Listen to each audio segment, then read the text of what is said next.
Obviously, we all want to hit the driver better. You want to hit your driver better, I want to hit my driver better, but how do we do it? Well, how you start the downswing is so important. There's one main message that we're going to show you with 3 little pieces to it that's going to get you starting the downswing correctly and, more importantly, hitting your driver much better. Let's dive right in. Hey guys, Eric Cogorno here with Performance Golf. In today's video, we're talking about how to start the downswing with your driver. Super important if you want to go hit your driver better when you play, which I know you do. We've got a drill here today called the shift, tuck, and turn drill, which I don't think many people have seen before. It's one of Mr. Martin Hall's many famous drills to help you hit the driver better. Martin just got done with his training program, the $1 billion tee shot with Performance Golf. I'm going to talk about that at the end, how you can grab that. You're going to want to grab that so you can go hit your tee shots better. And part of that, right, today, Martin, we know how you start the downswing is so important. I love this little 3-part drill that we turn into one move, if you can guide us through how it works. Yeah, so obviously I've been doing this teaching a long time, and you try things that work and you try things that don't work, but over a period of time I found something like shift, tuck, turn. 3 little pegs that people could hang their thoughts on work very well. So in the downswing, so we can go the long way. You have to have lateral motion of the center of the pelvis. You have to have trail shoulder external rotation coming down, and you have to have supination coming into the ball. We could say that, yep. Or we could say you shift, you tuck, you turn. It's yep. Much easier to say shift, tuck, turn. Now, what are we shifting? We are actually shifting the center of your pelvic, but you can just think of shifting your weight. So I want you to set up actually, yep. and just make a backswing for me for the moment. So there's a lot of reasons to shift, but one of them is it allows you to sort of get the club on a plane that's going to hit the ball reasonably towards the target. If you turn your hips immediately from the top, I didn't tell Eric to do that, he didn't, but that club's just going to go out there to the degree that it becomes unplayable. I don't mind a little bit out to in, I don't like 15 degrees out to in, that doesn't work. So the shift is for power, and it's to get the club on plane. So let's talk about the shift. We'll address this camera here. Take your setup for me. You could at home, if you didn't have an old pro helping you, you could just stick an alignment rod in the ground. But I'm going to hold the driver there a few inches away from your left hip, your lead hip. Make your backswing and stop. Now, come on, Eric, close that gap, shift. No, more shift. More shift, okay. That to me was too early with the turn. Still too early with the turn. That's it. We're going to shift. That's gotcha. More shift than you would normally make, isn't it? Yeah. So I would say you turn into your shift, but you need some shift. I don't like people rotating too early. So let's try that one more time. Okay. I want you to go to the top and close that gap. I love that. I think that's way better. Okay. I mean, we're going to turn through, but I love that. So that's the shift. You're not turning too early. You're not clearing the hip too early. That's the shift.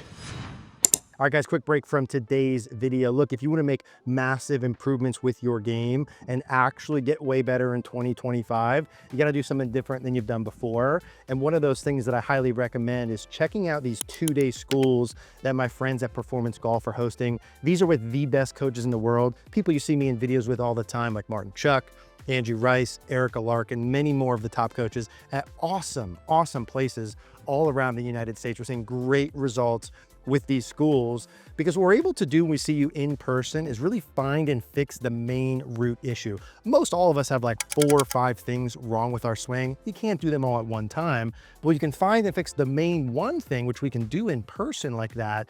We're able to make massive improvements. I'm talking like maybe 2 years of improvements in only 2 days. So if you're looking for something to really fast track your improvement, this could be the thing that could take you to the next level. We'll put a link in the description down below. Check it out, see if there's a spot available in a location that works for you. What was that second word? Oh, we've got to tuck something. Yeah. What have we got to tuck? The elbow. A lot of elbows. Now, when you're coming down, I think it's really important, again, to get that club in a sort of a delivery that would run into the ball nicely. You have to tuck the elbow. Now, my favorite drill for that I've had the most success with, I'll take your club away from you, is I'm going to put your left palm about opposite your right leg, and I'm going to take your elbow take your backswing. Now clobber your left hand with that elbow. That's the motion we want from your right arm. I mean, all too often we see this, and you could say that's trail shoulder external rotation, you didn't shallow the shaft. You could say that, or you could just say, oh, come on, tuck your elbow. The simpler we keep it, the better. So tuck the elbow. And then, so let's hit one with that, shift and tuck. Okay.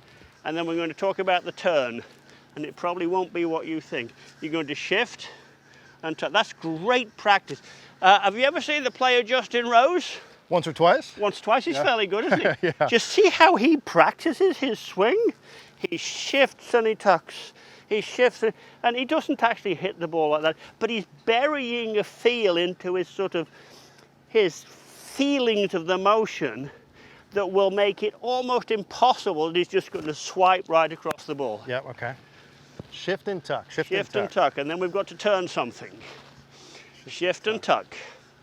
Shift and tuck. That was, as old Henry Longhurst would have said, an absolute corker.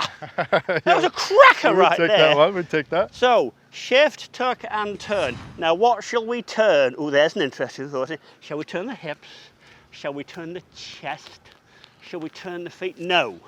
You're going to turn your left elbow towards your left hip. Okay. So you can square the club face up. So I think there's a shift, there's a tuck, and the turn is going to be to take your left elbow, and you can get the club close to the ball, but I do this with a lot of students. I like people to know that the lead elbow needs to be pointing about at the lead hip when you hit the ball. It's the best way to square the club face up, I know.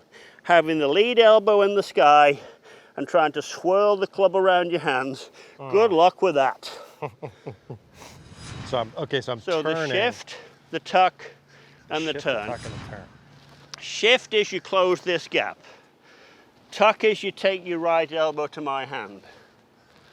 And turn is you turn your left elbow Oh, I like that, okay. to your left hip. Left elbow to left And you hip. can see how that squares the club up beautifully. Yeah. And I think, as I said, I've done this such a long time, and I find that little catchy little things like that all the time I was on the Golf Channel. People say, oh, I remember that bit where you said shift, tuck, turn, or, you know, hold it, fold it, and go for the gold, or whatever I said. People can identify with those things. So to start that downswing, you need to shift, you need to tuck, and you need to turn. We're not talking about turning the left hip. Yeah. We're talking about turning the left elbow to point at the lead hip when you hit the ball. And I appreciate that with the drills. I told you off camera, like I've been so impressed by watching you for all these years, and you come up with new ways to say things, and it sticks. I remember videos of yours from like a decade ago with those little catchphrases, and we all want simple things we can go golf with. Martin, I'm assuming these three pieces that we're talking about, the shifting, the tucking, and then the turning, obviously these are things that the average golfer would struggle with. In fact, they probably have the opposite of all of these. They probably have hips too far back, maybe the arms too far back, and then the club face too open, right? Yes, yes, and yes. Yes, yes, and yes. I mean, I think one of the reasons you complimented before the camera started rolling and said, oh, you're very creative. And it's sort of, if I am creative, it's out of necessity, Eric, that I still teach a lot here at the club at Ibis. And, you know, if I'm not getting results with the people I'm teaching, it's like, I need to do better. I need to explain it better. I hate using long words. I'm not impressed with people who use big long words. I want, you know, shift. I don't need to talk about your center of mass is moving this way and your forces are moving this way. It's like, just get your hip over here. How's that? Yeah. Just get your elbow down here. How's that? I like to say things that a 10-year-old could understand. And that's why we appreciate, and that's what makes you a great coach. I'm going to hit one more, Martin. Shift, with those tuck, and same turn. feels. Yep, shift, tuck, and turn. So I'm shifting. Obviously, I'm feeling, as I'm shifting, more weight working into my lead foot. And this might be a little bit more advanced, but maybe something we'd talk about in a future video. We probably, at some point, don't want to shift and have my head going way forward with it. No, you don't. You right? don't. We might want to have a shift going where I'm getting my hips forward, my belt buckle working towards my ankle. Maybe my head stays a little more, you know, back over the ball line. But tucking of the arm versus back, and then the elbow towards the hip. I love that one. Yeah, I think the elbow to the hip, the left elbow controlling the club face is a very big part of playing good golf. Gosh. There's my bullet I fade. think if a fairway was 1 yard wide, you just split that fairway, Eric Take that Cogorno. one. Mr. Martin Hall, I appreciate you being here. This is awesome for me today to be able to work with you. Martin put together an incredible, the $1 billion tee shot, things we talked about today, but really the whole game, how to manage yourself off the tee, how to start the swing, how to swing down, how to swing through. All of that's included for less than the price of one round of golf for you to be able to drive the ball better forever. We all want that. I want you to go grab that. It's the first link in the description down below, and there's no risk. You get to try it for a full year completely risk-free. Go grab that. Thank you guys for watching.